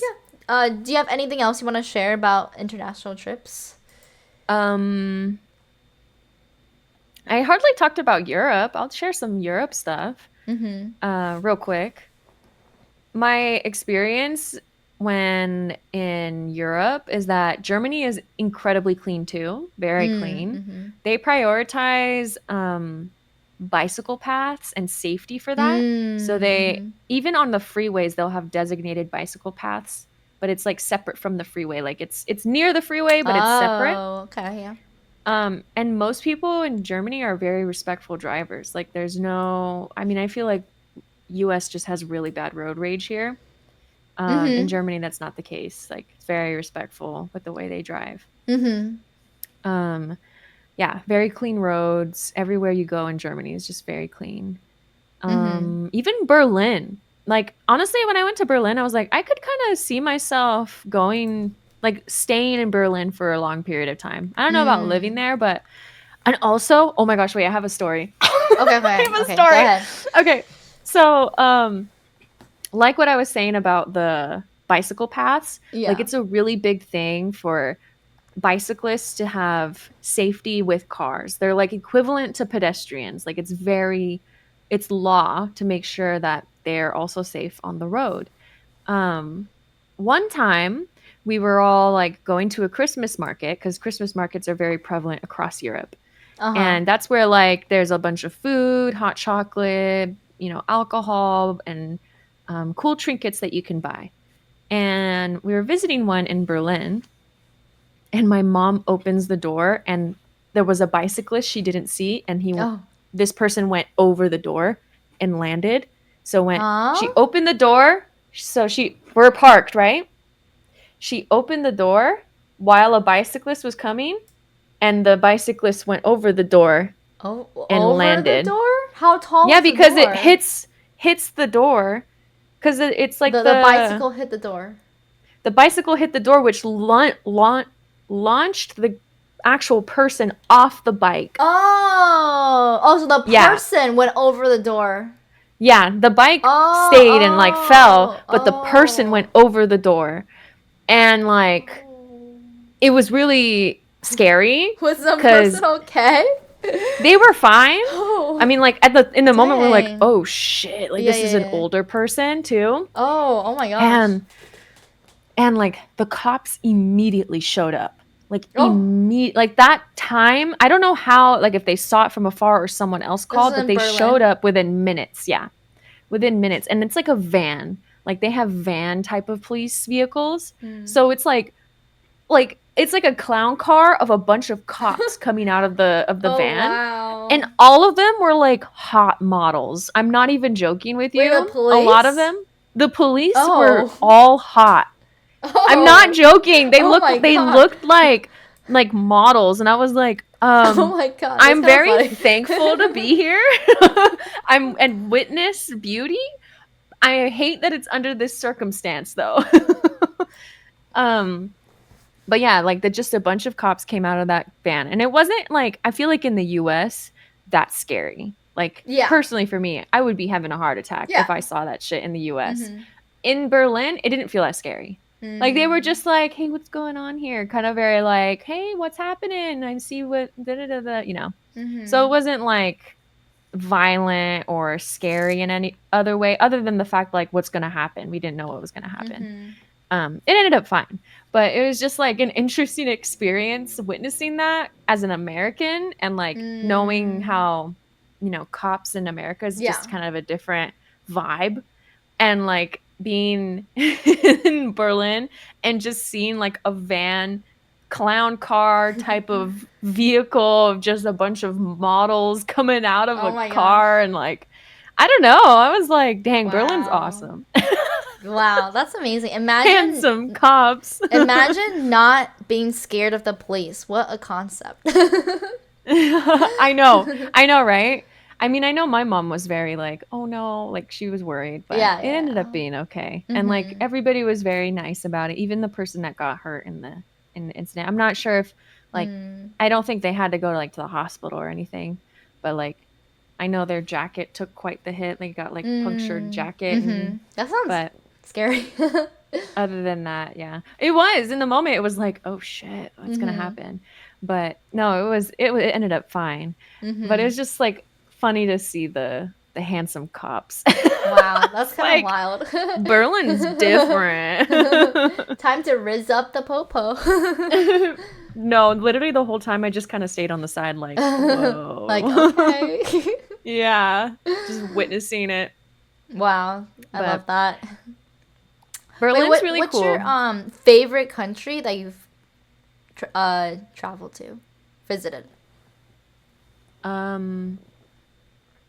Right now, the one that I felt like super, I would go and live there, other than the Philippines too, was Scotland, actually. I really liked visiting Scotland. Although like the cold and cloudy weather isn't very like ideal. There's something about it though, like the warmness of people there, and there's an openness when you meet people in Scotland. And I love their accents too. I think their accents are really cool. And I just felt like there was more I wanted to see. The nature is like gorgeous. The cities are also like just completely different than what I've seen, and clean too. Like a lot of the city is very clean and busy. So I think I would want to go to Scotland again, just to kind of like experience it. And I heard Glasgow in particular, because I went to Edinburgh. That is like the two major cities. Edinburgh is kind of different than Glasgow. From what I hear, Glasgow is like more of like creative vibes and like artsy. And that's kind of where I want to see and explore, just to see like the museums there and meet people there and just kind of like explore the art and stuff. So I would say Scotland was a favorite of mine that I would want to return to. Nice. Every time I've gone to, I was going to say France, but outside of Paris. I like the not towns. Paris is cool and it's busy, but like I think personally I would rather visit the outskirts towns, not necessarily countryside, but like they have some like side towns that are almost city-like, but they're not as big as Paris. I think I would want to visit those more than Paris. I see. And Spain. I want to go to Spain. You've never been? More. I've been to Barcelona for like 3 days, but I was sick for part of the day, so I only really truly visited for like a day, I would say. Yeah, it makes sense. So, yeah, I think those were the main places I would want to go again. You are such a world traveler. Wait, what are countries that you haven't visited before that you want to go? Like top 3 or top 5? I want to go to see Portugal. Never experienced Portugal. I'd love to go there. New Zealand. Let me think about it. I really want to go to Brazil. I feel a little scared too, but I don't know. If there's a will, there's a way. And I really do want to go to at least, it's either Thailand or Vietnam. One of those two. I'm going to put that in one. Thailand or Vietnam. I do want to go to Korea too. What about Taiwan? I do want to go to Taiwan. I don't know if it's in my top 5 though. Damn. I'm not going to say no to visiting Taiwan though. That's fine. That's fair. Oh, Mexico City. I really want to go to Mexico City. Or like Mexico. So I guess Mexico. Wait, Mexico? Yeah. But I don't want to go to, yeah, I just kind of want to just visit Mexico City first. I've been to TJ, but that's when I was like a kid. Huh? Is that a city in Mexico? Yeah. Tijuana. Oh, okay. Cool. That's like it's very close to the end of the California border near the ocean. So it's like near California. I see. So yeah, because I was raised around Chula Vista area, which is really close to the border. So with my family, we went to Tijuana to check it out and stuff. Cool. Nice. I've only been to Mexico on a cruise before, so I don't know if that counts. I mean, did you go on the land? Yeah, we went to Cozumel, but that's like a very like touristy, basic cruise location. Oh, I see. Yeah. So yeah, it counts, but I feel like, it's not really exploring Mexico. Yeah. But yeah. How about you? Do you have major other countries you want to visit?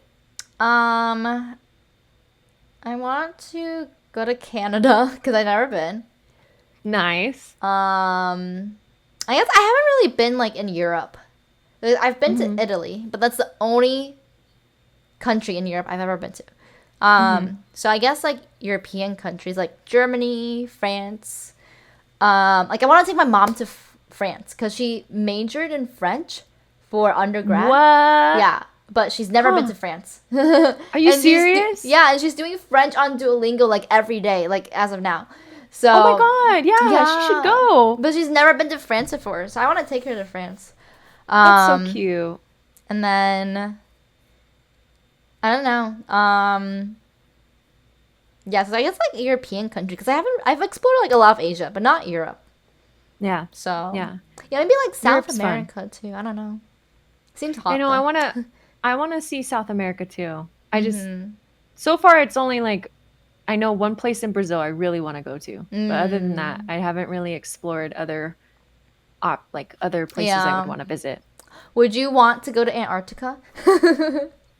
Nah, I can go my whole life not going. Yeah. Oh, okay, I see. Unless like there was a way to do it safely and not as like gonna kill my bank account.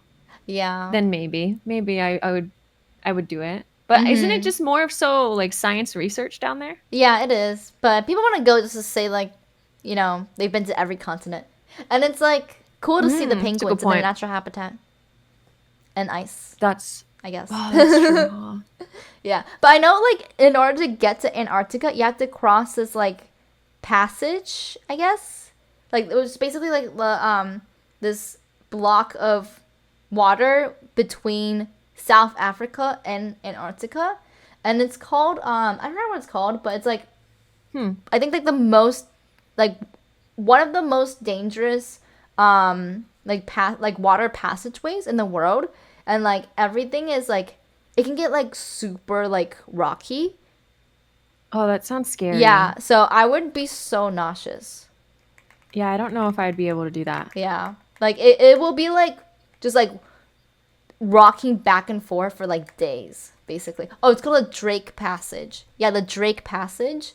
So it's a body of water between like South Africa, like Cape Horn, and then Antarctica, and it's the only way to get to Antarctica as of now.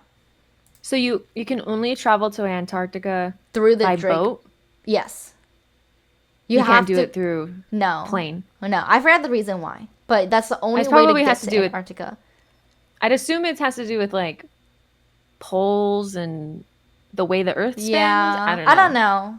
I don't remember the reason. Yeah, that's interesting. Sorry, not South Africa. South America. South America? Yeah, sorry, it wasn't South Africa. It was South America's Cape Horn. Yeah. Okay. Yeah, in I've Cape always Horn, been curious. South America, yeah.